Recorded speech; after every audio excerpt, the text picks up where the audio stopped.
tentang program pemulihan khas. Saya akan terangkan secara ringkas saja mengenai program pemulihan khas di Sekolah Pemanfaatan Santan.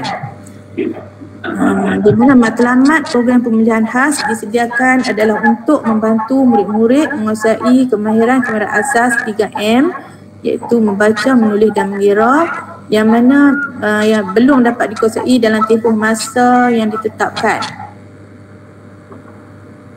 Objektif program pemulihan khas. Setelah mengikuti program pemulihan khas, murid dapat menguasai kemahiran asas 3M, dapat meneruskan pembelajaran di kelas perdana dan seterusnya dapat membina sikap keyakinan diri dan positif terhadap pembelajaran. Kelas yang terlibat dalam program pemulihan khas adalah dari tahun 2 Bestari, iaitu seramai 8 orang murid, kelas 3 Bestari seramai 9 orang murid dan kelas 4 Bestari iaitu seramai 5 orang. Kumpulan sasaran untuk program KPPB ini diambil dari tahun 4 Bestari yang terdiri daripada 2 orang murid lelaki dan 3 orang murid perempuan. Murid-murid tersebut mempunyai masalah dari segi bacaan, mengira, menulis dan tidak mempunyai keyakinan diri. Itu sajalah penerangan ringkas dari saya tentang program pemulihan khas.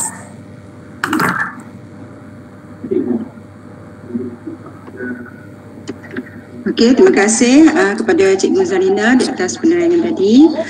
Sebanyak saya teruskan dengan lawatan bimbingan ke sekolah tersebut. Sebanyak 5 kali bimbingan dan lawatan yang dijalankan ke sekolah SK Santan, iaitu lawatan pertama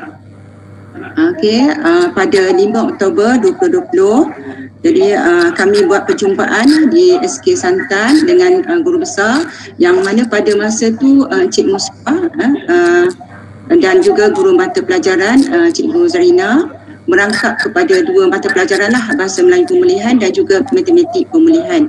Okey, kemudian kita buat repos dengan pihak sekolah supaya KPP ini boleh dipahami dan diterima dengan baik. Kemudian guru besar menerangkan sikap dan latar belakang juga prasarana sekolah. Kemudian kita berjumpa pula dengan guru bahasa Melayu program pemulihan khas ataupun guru matematik pemulihan khas, menerangkan tentang kapasiti pedagogi pembelajaran bermakna.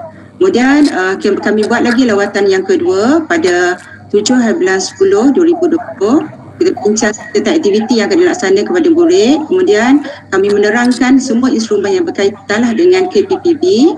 Kemudian pensyarah melibatkan pensyarah berkongsi idea dengan guru mata pelajaran tersebut. Kemudian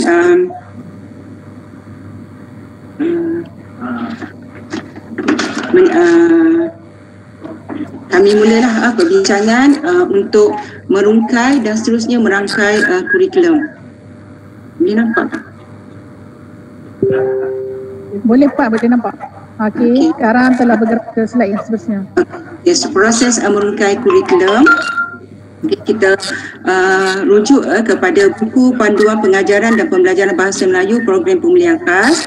Kemahiran kita pilih ialah kemahiran pemulihan KP32, iaitu bacaan dan pemahaman. Standard kandungan dalam KSSR iaitu kita mendengar dan memberikan respon. Objektif yang kita pilih ialah murid dapat membaca petikan mudah dengan sebutan yang betul. Pengetahuan petikan yang mudah. Kemahiran kita pilih ialah kemahiran membaca. Hasrat pembelajaran, saya belajar tentang petikan mudah yang mengandungi 2 dan 3 sukata terbuka dan tertutup. Kriteria kejayaan, saya dapat membaca petikan mudah yang mengandungi 2 dan 3 sukata terbuka dan tertutup. Jadi kita tengok perkembangan pembelajaran. Perkembangan pembelajaran. Yang pertama, menerangkan tentang 2 suku kata dan 3 suku kata dalam kelas. Yang kedua, melatih murid membaca dialog yang disediakan dengan bimbingan guru dan juga pensyarah. Yang tiga, melatih murid berkomunikasi dengan pemilik kantin untuk meminjam peralatan sekolah seperti makanan, minuman dan sebagainya. Dan yang keempat, membaca petikan mudah melalui simulasi jual beli makanan di kantin. Kemudian Kita terapkan juga kompetensi 6C dalam projek tersebut, iaitu yang pertama tentang critical thinking atau pemikiran kritis. Murid dapat menghubungkaitkan pelajaran dengan kehidupan yang sebenar. Kemudian dari segi kreativiti, murid dapat menguruskan bahan dan melaksanakan simulasi tersebut. Dari segi komunikasi, murid dapat berkomunikasi secara interpersonal dan gerakan sebaya. Kemudian yang keempat, dari segi sasiah atau karakter, murid tekun dan gigih berusaha dalam melaksanakan projek tersebut. Yang kelima, dari segi citizenship ataupun kewarganegaraan, dapat menyelesaikan masalah dalam dunia yang sebenar. Dan yang keenam, dari segi kolaboratif, murid dapat berkolaborasi dengan guru dan juga pensyarah. Kami gunakan perancangan kefahaman melalui reka bentuk KMR, iaitu pada peringkat pertama dari segi hasil pembelajaran ataupun objektif, kami rangkaikan kepada dua subjek ataupun interdisciplinary dengan dua subjek, iaitu Bahasa Melayu Pemulihan Khas dan juga mata pelajaran pemulihan khas. Kebetulan kedua-dua guru mata pelajaran tersebut adalah guru yang sama, iaitu Cikgu Zarina.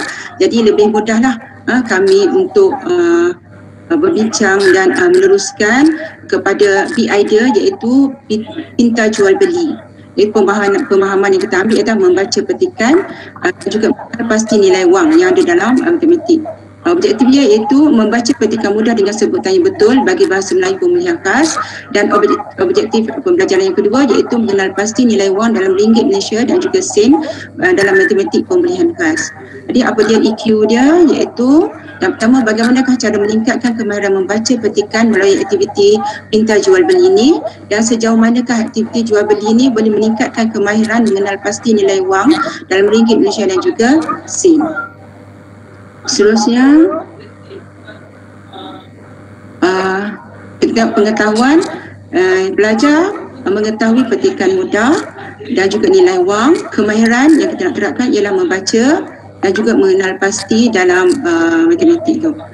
Tahap penguasaan, kita pilih kemahiran pemulihan KP 32 dalam Bahasa Melayu Pemulihan, kemahiran pemulihan KP8 dalam matematik pemulihan. Di peringkat atau bukti evidence, iaitu kita gunakan skrip dialog dan juga rakaman. Aktiviti dan projek yang akan dilaksanakan ialah pintar jual beli, simulasi jual beli, main peranan penjual dan juga pembeli, membaca petikan, memahami dialog, berpandukan dialog yang disediakan dan akan disediakan di kantin sekolah. Okey, kemudian lawatan ketiga kami adakan pada 8 bulan 10 2020. Pada hari ketiga ni, kami datang pada hari ketiga ni, kami jumpa dengan murid-murid program pemulihan khas. Kami cuba dulu teks petikan dialog pada murid-murid. Pada mulanya agak sukarlah sebab semua dialog tu kami sediakan dalam tulisan hitam, dalam dakwah hitam semua. Jadi agak sukar belajar membaca suku kata tersebut. Dengan inisiatif pensyarah dan juga kerjasama daripada guru, kita telah meletakkan warna bagi setiap suku kata terbuka dan tertutup, dan kita tengok pelajar boleh membaca yang lebih cepatlah, lebih baik. Di latihan bacaan secara latih tubi dan bacaan berpasangan kita lakukan semasa latihan tersebut. Kemudian kami memberikan masa seminggu untuk murid tersebut berlatih membaca petikan dialog tersebut dan memahaminya dengan dialog tersebut dengan bimbingan guru. Kemudian kami pergi lagi lawatan sehari sebelum rakaman tersebut, sebelum projek tersebut dilaksanakan. Kami pensyarah pergi semula ke sekolah tersebut pada 14 hari bulan 10 2020. Puan, mohon ringkaskan ya Puan, dah 10 minit sudah berlalu. Ya, kami tumpukanlah kepada pelaksanaan projek ni. Pada mulanya aktiviti berjalan dengan elok. Kami cuba dululah pada lawatan yang keempat ni. Kemudian apa yang berlaku apabila pelajar ni dia macam agak terganggu apabila Dia baca dialog tu, kemudian dia dapat masa yang sama gerakan tubuh badan itu kena bagi nasi, kena bagi makan dan sebagainya agak terganggu. Jadi latihan kami beri lagi latihan dan pemantapan pada tersebut. Kemudian pada hari berikutnya, pada hari kelima, kami datang balik pada 15.10 tu, rakaman dibuat di kantin sekolah melibatkan 2 orang murid dari kelas Bahasa Melayu, program pemulihan tersebut. Kemudian kami rakamlah. Dan lakonan ni agak berjaya kerana tumpuan tu diberi tumpuan yang lebih baik lah. Okey, kemudian itu saja pelaksanaan program tersebut. Dan berikut adalah gambar-gambar program sepanjang program dilaksanakan. Okey. Saya gerakkan je lah untuk cepatkan. Okay, ini sedikit video lah untuk projek pintar jual beli ini.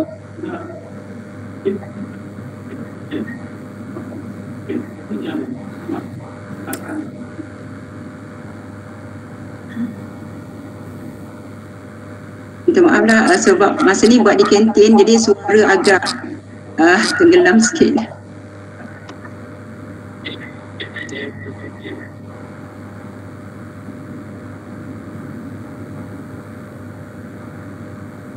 Saya cepatkan sikit lah. Masih belum tayang pun. Masih belum bergerak rakaman video. Nampak tak? Apa ni, ada respon daripada penonton tiada video dapat ditonton. Oh, tiada.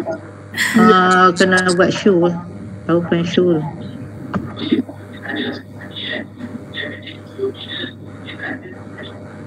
Boleh nampak tak? Belum, masih tak bergerak. Masih video tak bergerak.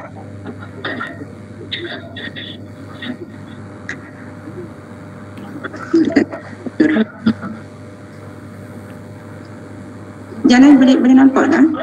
Jalan? Masih belum. Belum juga. Sebentar kat sekejap ya.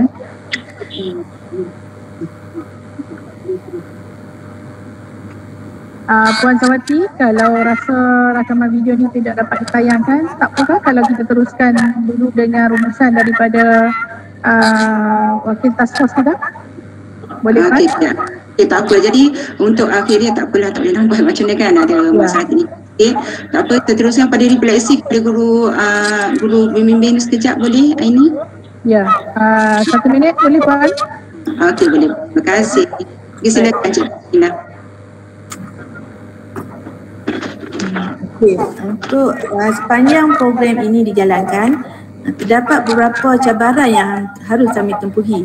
Antaranya ialah masalah ketidakhadiran murid ketika program ini dilaksanakan. Kami telah berhubung dengan waris untuk mendapatkan kepastian sebab-sebab ketidakhadiran murid tersebut. Kami dimaklumkan oleh waris mengatakan bahawa anak mereka tidak sihat, ada yang batuk, ada yang sesema. Bagi mengatasi masalah ini, waris diminta datang ke sekolah mengambil bahan bacaan. Kerjasama daripada ibu bapa diperlukan untuk membimbing bacaan anak-anak ketika di rumah. Selain itu, masalah kekangan masa, di mana masa untuk membimbing murid adalah singkat. Jadi untuk nak atasi masalah ini, saya akan mengambil masa selama 30 minit selepas waktu akhir pembelajaran murid. Dalam tempoh 30 minit inilah saya gunakan untuk membimbing murid membaca. Seterusnya kita lihat pencapaian murid selepas menjalani program ini. Pertama, dapat membina sikap keyakinan diri murid. Kalau sebelum ini murid masa rendah diri dan risau apabila disuruh membaca. Kadang-kadang murid pemulihan ni bila kita suruh membaca, dia rasa takut salah. Jadi dengan adanya program ini, murid rasa yakin dan berani untuk mencuba. Kedua, murid dapat berkomunikasi secara interpersonal dengan rakan sebaya melalui simulasi aktiviti pintar jual beli. Seterusnya, murid dapat membaca dan memahami petikan dialog selepas diberi bimbingan oleh guru dan pensyarah. Saya rasa itu sahaja. Komentar daripada SK Santan, Puan Zawati binti Awan dan juga Puan Zarina binti Ramli. Seterusnya kita persilakan Yang Berusaha Encik Zulkifli bin Mahyudin, Wakil Task Force KPPB IPGM kita untuk berikan maklum balas. Silakan Tuan.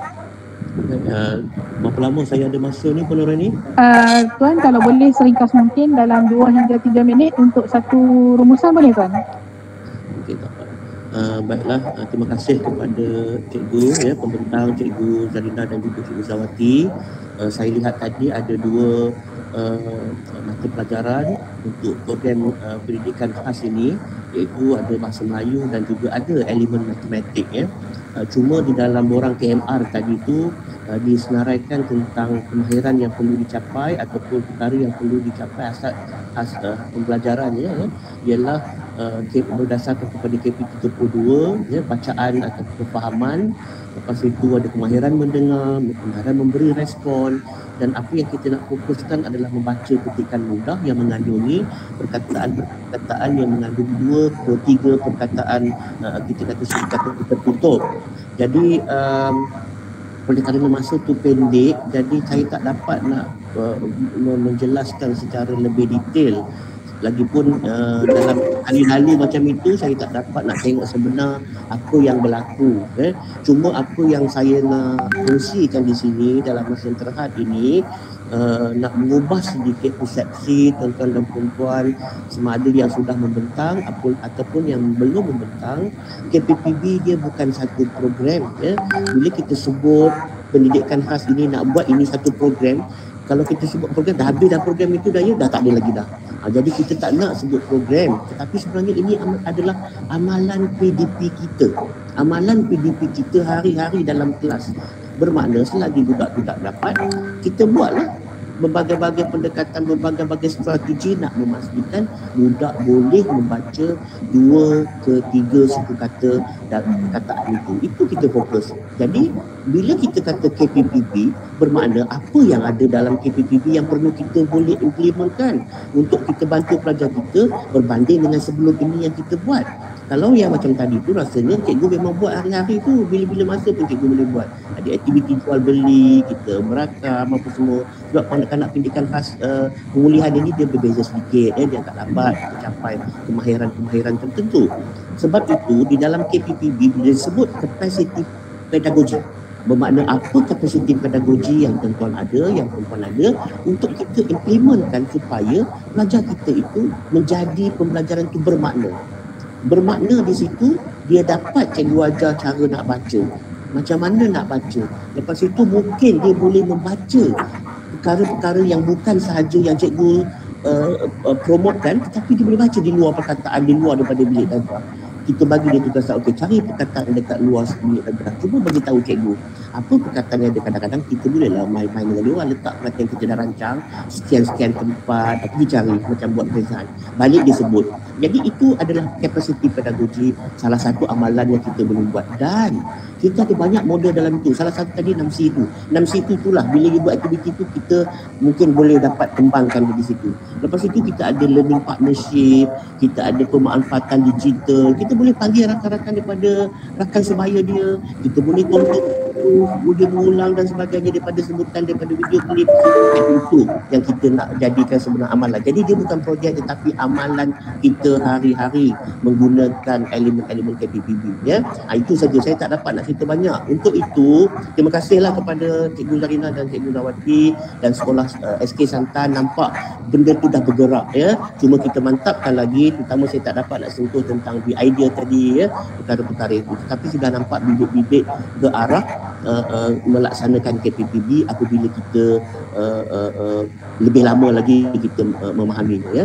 Dan sebenarnya terima kasihlah kumpulan sekolah SK Santan untuk peringatan kepada sekolah-sekolah lagi 3 sekolah Puan Nuraini.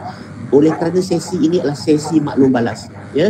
Jadi perlu maklum balas saya tu. Oleh itu kita masa yang diberi sangat pendek. Jadi kalau kita dah lebih masanya untuk membentang, jadi saya tak dapat nak point inform benda-benda yang penting itu. Jadi saya nasihatkan kalau ada pembentangan yang merujuk kepada latar belakang sekolah, berapa murid tu tak payah dah. Itu bagi saya kemudian kita share dengan sekolah, share dengan pensyarah RPG sebagai satu kita boleh lihat balik bagi feedback kemudian.